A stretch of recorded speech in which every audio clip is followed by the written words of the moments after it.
ഇന്ന് ഞാൻ ഭയങ്കര കൺഫ്യൂഷനിലാണ് കേട്ടോ. എനിക്കൊരു സ്ഥലം വരെ പോകണം. അപ്പോൾ ആ ട്രഡീഷണൽ ലുക്ക് വരുന്നൊരു സ്കേർട്ടും ടോപ്പും വേണം. എൻ്റെ കയ്യിലുള്ള ഒരു സ്കേർട്ടും ടോപ്പും എല്ലാം ഇങ്ങനെ നിരത്തി വെച്ചിട്ടുണ്ട്. അപ്പം നിങ്ങളെയും കൂടി കാണിച്ചു തരാം. ഫസ്റ്റ് വരുന്നത് ഒരു വൈറ്റ് കളറിലെ ഒരു ലെങ്ത് ഉള്ള ഒരു സ്കേർട്ടാണ്.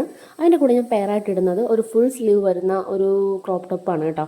അതിൻ്റെ കൂടെ തന്നെ ഒരു മജന്തയും ഓറഞ്ചും കോമ്പിനേഷൻ വരുന്നൊരു മിഡിയും അതിലേക്ക് മജന്ത കളറുള്ള ഒരു ക്രോപ്പ് ടോപ്പുമാണ്.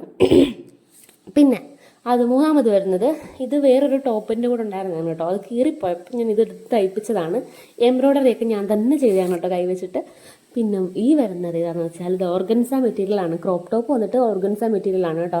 ഇത് ഞാൻ ഒരു വട്ടവേ ഇട്ടിട്ടുള്ളൂ. ഒരു 1-2 വർഷമായി എടുത്തിട്ട്, പിന്നെ ഞാൻ ഇട്ടിട്ടേ ഇല്ല. പിന്നെ ഇത് വന്നിട്ട് ഏതാണെന്ന് വെച്ചാൽ ഇപ്പം എല്ലാവർക്കും ആ ഒരു സമയത്ത് എല്ലാവരും എടുത്തിട്ടുണ്ടായിരുന്നു, ട്രെൻഡിങ് ആയിരുന്നു കേട്ടോ. ഇത് ഞാൻ ഹാഫ് സാരി ആയിട്ടാണ് തയ്പ്പിച്ചിട്ടുണ്ടായിരുന്നത്. പിന്നെ ഈ മിഡിയുടെ കൂടെ തന്നെ പെയർ ചെയ്യാൻ വേണ്ടിയിട്ട് ഞാനൊരു സിമ്പിളായിട്ടൊരു ക്രോപ്പ് ടോപ്പ് പോലെ തയ്പ്പിച്ചിട്ടുണ്ടായിരുന്നു കേട്ടോ. അതാണ് ഈ അടുത്തത് വന്നിരിക്കുന്നത്, അതാണ് കേട്ടോ ആ ക്രോപ്പ് ടോപ്പ്. പിന്നെ അതും കഴിഞ്ഞിട്ട് പിന്നെ നമുക്കൊരു ഗ്രീൻ കളറിലെ 2 ഗ്രീൻ കളറിലെ ടോപ്പും ഉണ്ടായിരുന്നു കേട്ടോ. അതും ഞാൻ തയ്പ്പിച്ചാണ്. അതിൻ്റെ പാവാട കീറിപ്പോയിട്ടുണ്ടായിരുന്നു. അപ്പോൾ ഇതൊക്കെയാണ് എൻ്റെ കയ്യിലുള്ളത്. ഇതിലേതിടുമെന്ന കൺഫ്യൂഷനിലാണ് ഞാൻ ഇരിക്കുന്നത്. അപ്പോൾ നമുക്ക് അടുത്ത വീഡിയോയിൽ കാണാം. ടാറ്റാ.